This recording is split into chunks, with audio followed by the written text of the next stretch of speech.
ଜୟଗୁରୁ ଭାଇ ଏବଂ ମା ମାନେ ଶୁଭ ସକାଳର ଆପଣମାନଙ୍କୁ ଶୁଭ ଅଭିନନ୍ଦନ।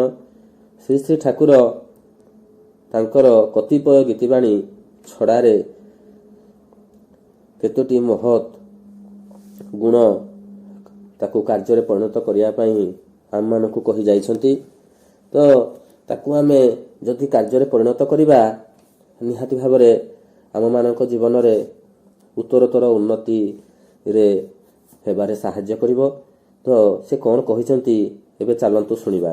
ଶ୍ରେଷ୍ଠ ଜନଙ୍କୁ କରିଲେ ପ୍ରଣାମ, ନିୟତ ମଥା ଲଗାଇ ପାଦେ, ନିଜର ଭଲ ହେଲେ ବି କିନ୍ତୁ ତାଙ୍କର ଆୟୁର କ୍ଷୟଟି ସାଧେ।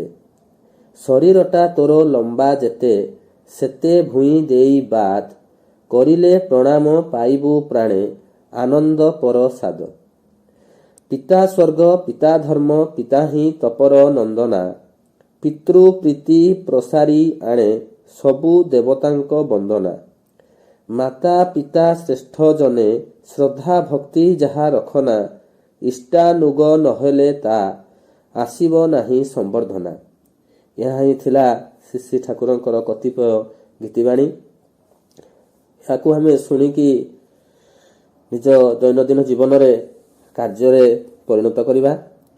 ଖାଲି ତ ଆମେ ଶୁଣିକି ରଖିଲେ ମନରେ ହେବନି, ତାକୁ ଯଦି କାର୍ଯ୍ୟରେ ପରିଣତ ନ କରିବା ତାହେଲେ ଶ୍ରୀ ଶ୍ରୀ ଠାକୁରଙ୍କର ଏଇ ଯେଉଁ ଗୀତିବାଣୀ ସିଏ କୌଣସି କାମରେ ଲାଗିବ ନାହିଁ। ତ ମୁଁ ଆଶା କରେ ଭାଇ ଏବଂ ମା ମାନେ ନିଜର ଦୈନନ୍ଦିନ ଜୀବନରେ ତାଙ୍କର ଗୀତିବାଣୀକୁ ନିଜ କାର୍ଯ୍ୟରେ ଲଗାନ୍ତୁ ଏବଂ ନିଜେ କରି ଦେଖାନ୍ତୁ ଏବଂ ଅନ୍ୟମାନଙ୍କୁ କରିବାରେ ପ୍ରେରଣା ଯୋଗାନ୍ତୁ ଏବଂ ସେମାନଙ୍କୁ ଉତ୍ସାହିତ କରନ୍ତୁ। ସେମାନେ ମଧ୍ୟ ଶ୍ରୀ ଶ୍ରୀ ଠାକୁରଙ୍କର ଚରଣାଶ୍ରିତ ତଳେ ତାଙ୍କର ଜୀବନକୁ ଅତିବାହିତ କରନ୍ତୁ। ଏହା ହିଁ ଶ୍ରୀ ଶ୍ରୀ ଠାକୁରଙ୍କ ନିକଟରେ ମୋର ନିବେଦନ। ଜୟ ଗୁରୁ।